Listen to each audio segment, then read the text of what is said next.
Ravi de vous retrouver pour une nouvelle émission de marché, c'est Riquet. Aujourd'hui, je vous propose le SP500 simplement parce qu'il est dans la continuité de ce qu'on a pu voir dans les émissions de la semaine passée, pendant le live également. Je vous rappelle que tous les mercredis à 12h30, je suis en live et donc ça sera le cas également demain. Donc n'hésitez pas à vous rendre disponible pour venir participer avec nous. Il est très intéressant ce S&P 500 parce qu'il est en train d'activer des setups et des configurations qu'on a vu hier avec les membres, puisque je vous rappelle que le lundi matin, je réserve une émission aux membres que j'accompagne du Capital 100K, également que vous pouvez rejoindre en vous inscrivant sur Darwinex si vous le souhaitez, et on a des plans qui sont en train de s'activer et dont je vais vous parler. Juste avant ça, vous le savez, on est en pleine période de Black Friday et toute bonne offre qui se respecte est sujet au Black Friday, et c'est le cas actuellement sur TradingView. Comme vous pouvez le voir, ils vont jusqu'à moins 70% sur le pack le plus complet, et c'est d'ailleurs celui que j'ai pour ma part. Honnêtement, je trouve que l'essentiel fait aussi très bien le job. Pourquoi je vous parle pas du plus? Parce que pour 1 euro de plus, c'est le cas de le dire, vous avez le premium, donc autant se concentrer entre est-ce que je prends l'essentiel ou est-ce que je prends le premium. Bien évidemment, je rappelle que TradingView a une version gratuite, mais vous êtes extrêmement limité en termes de fonctionnalité, et pour finalement 217 euros par an. Alors c'est un petit peu plus, faut le savoir, tout comme d'ailleurs 126, parce qu'ils ne mettent pas les taxes. C'est un petit peu masqué, c'est au moment de payer que vous allez rajouter ça. Donc si je dis pas de bêtises, hier j'ai payé quelque chose comme 250 euros pour le premium. Essentiel, vous allez probablement vous retrouver dans quelque chose, je dirais aux alentours de 135-140. J'ai pas le chiffre exact en tête, mais je trouve que même avec ça, c'est largement valable par rapport à toutes les fonctionnalités qu'on va avoir. On a un outil qui est hyper agréable à utiliser, et en plus c'est un outil qui ne cesse de progresser avec le temps, puisque c'est une solution qui est donc en SaaS, accessible sur internet, pas nécessité de l'installer sur votre bureau. Et pour toutes ces raisons, eh bien, je trouve que ça en fait la meilleure solution d'analyse technique graphique du marché. Donc moi j'ai choisi la premium, vous pouvez choisir l'essentiel, simplement pour vous rappeler que si vous passez par mon lien, vous aurez également 15 $ de réduction lors de vos prochains achats, donc ça sera toujours ça de prix, et ça permet également, je vous rappelle, de soutenir la chaîne. C'est très intéressant pour les personnes qui n'ont pas déjà un compte payant, ou pour ceux qui ont peut-être un compte gratuit par exemple, et qui se disent ok, je suis prêt à abandonner mes graphiques et aller prendre une offre avec le lien de Riquet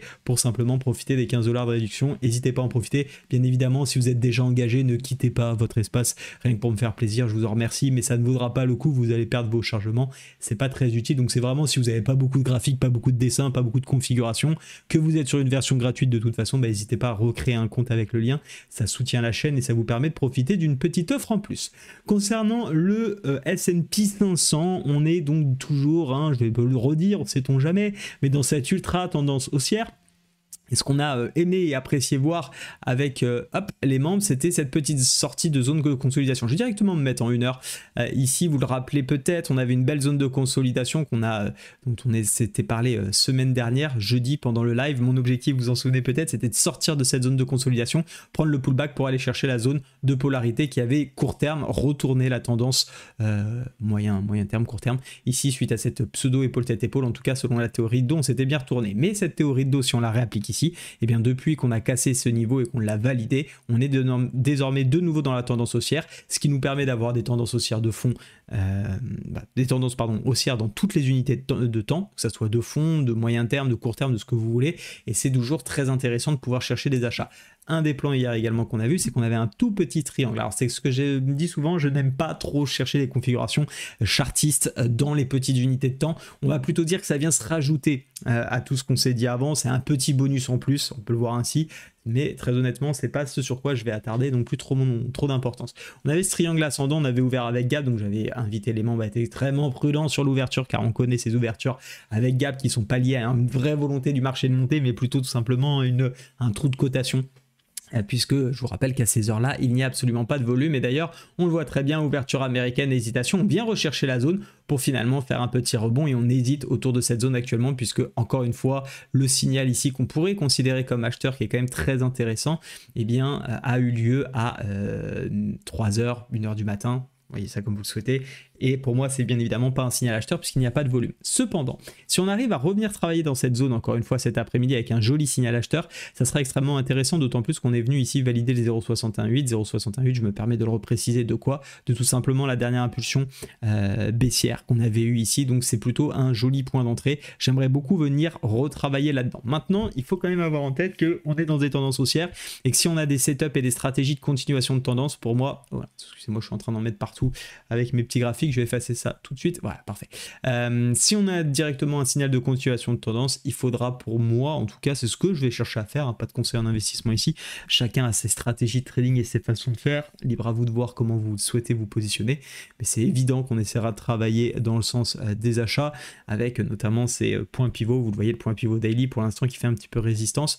On a le support qui, comme je vous le disais, regroupe le S1, le niveau de polarité et les 0,618 du dernier retracement de Fibonacci.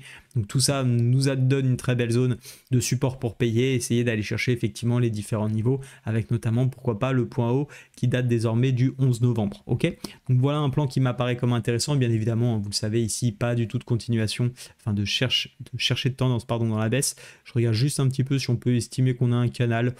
Oui, pourquoi pas, vous voyez, c'est pour ça que je vous dis que cette zone elle est assez intéressante. On a une sorte de pseudo double niveau de résistance avec le canal, avec le R1, avec la zone. Et je trouve que c'est assez bien encadré, assez propre et ça permet d'avoir des plans clairs. Ça ne veut pas dire que ça va fonctionner à 100%. Bien évidemment, on intègre du risque, de la gestion de risque là-dedans.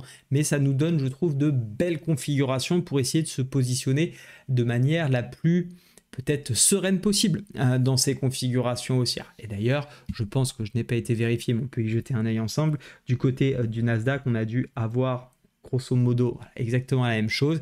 Pareil, on avait cette zone d'accumulation, c'est ce qu'on s'est dit avec les membres. On n'avait pas encore la cassure officielle ici. Et ce que je souhaitais voir, encore une fois, entre ce que je souhaite et ce que le marché a fait, il y a toujours un monde. Mais pour le coup, c'est effectivement revenir tester cette zone, ce sur quoi le marché est venu travailler hier. Et on a une attente ici de validation de cette cassure pour reprendre finalement la tendance haussière. On voit bien ici, on sera en train de repartir en tendance haussière si on tient bien cette zone. Et un élément qui pourrait nous aider à appuyer la validation de cette cassure, c'est si on vient casser également le 0,618 cette fois-ci de ce dernier retracement qui nous permettrait, encore une fois, vous le voyez, c'est à peu près nos plans, c'est ce que j'ai tracé hier. Alors ces simulations, je les fais toujours en hypothèse parce que hier quand on a fait l'émission avec les membres, on était quelque chose par là.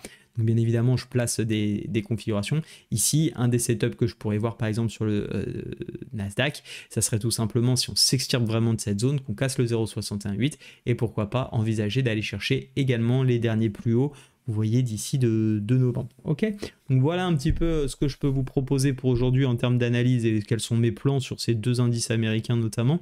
Et je vous rappelle, n'hésitez pas à profiter de l'offre Black Friday. Il y a quand même une méga opportunité ici, c'est le seul moment dans l'année où c'est aussi intéressant. En plus il y a un mois supplémentaire qui est offert parce que vous voyez que c'est 217 c'est 217 pour 13 mois, mais c'est peu importe l'offre, vous avez un mois offert et je vous rappelle qu'avec le lien vous avez 15 $ de réduction. Je remercie déjà tous ceux qui sont passés par mon lien et tous ceux également qui m'ont fait confiance pour la formation que vous avez rejoint ce week-end. Excellente journée à toutes et à tous, soyez prudents sur les marchés et à demain, ciao.